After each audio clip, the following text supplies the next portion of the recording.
Central Station by 7 a.m.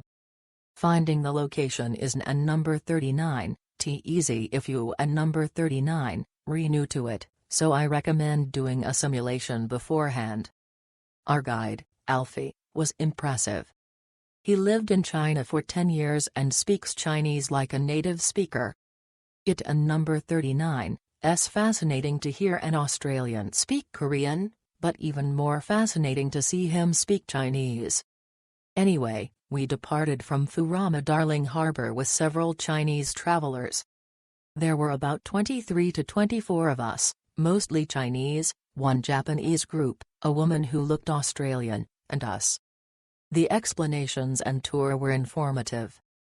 After visiting the War Memorial, we left for Sydney right away, arriving around 7 a.m., exactly 12 hours.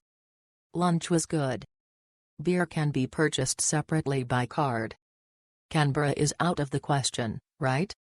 It and number 39, about 280 kilometers from Sydney. Thanks, Alfie. Make sure you get to Central Station by 7 a.m.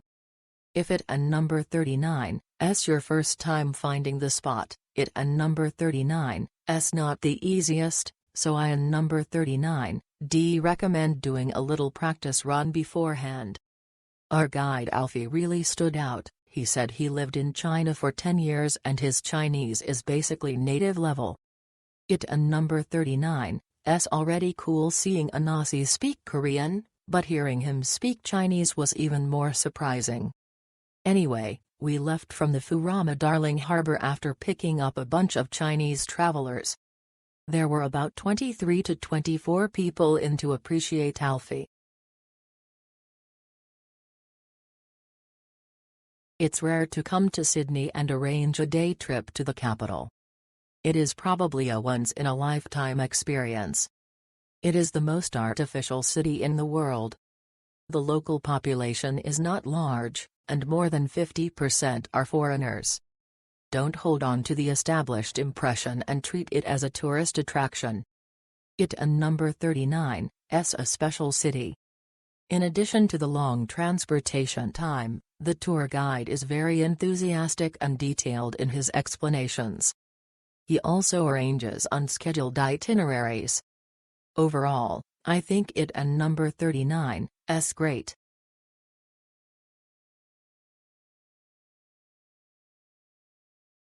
The price was reasonable, because it included my buffet lunch. The other tour travel agent, they did not mention the lunch at all. The tour guide/driver did a good job in explaining the majority of the building. This trip had a limited time for each location. I believe that he already maximized all the time for us. When we were on the way back to Melbourne, we had a heavy rainstorm. However, he was a good skillful driver and he made us back on time.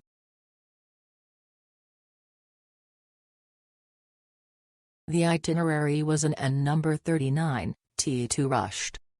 Our guide and driver, Gordon, was very friendly and had excellent driving skills. Since the round trip took about 7 hours, plus light drizzle, safety and driving skills were really important. The buffet had a good variety of dishes, and they were all tasty. Even though we were just looking at the various consulates from the bus, Gordon enthusiastically provided explanations.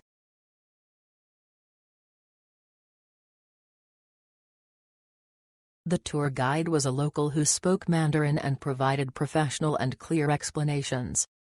The buffet lunch that day had a wide variety of food options. It would have been even better if there had been more time for lunch. The itinerary included all the attractions, making it a good choice for a day trip.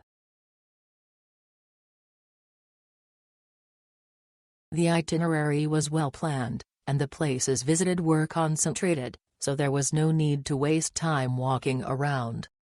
The whole trip was pleasant, relaxing, and had a great atmosphere. I would recommend this type of itinerary to my friends for their next trip to Australia.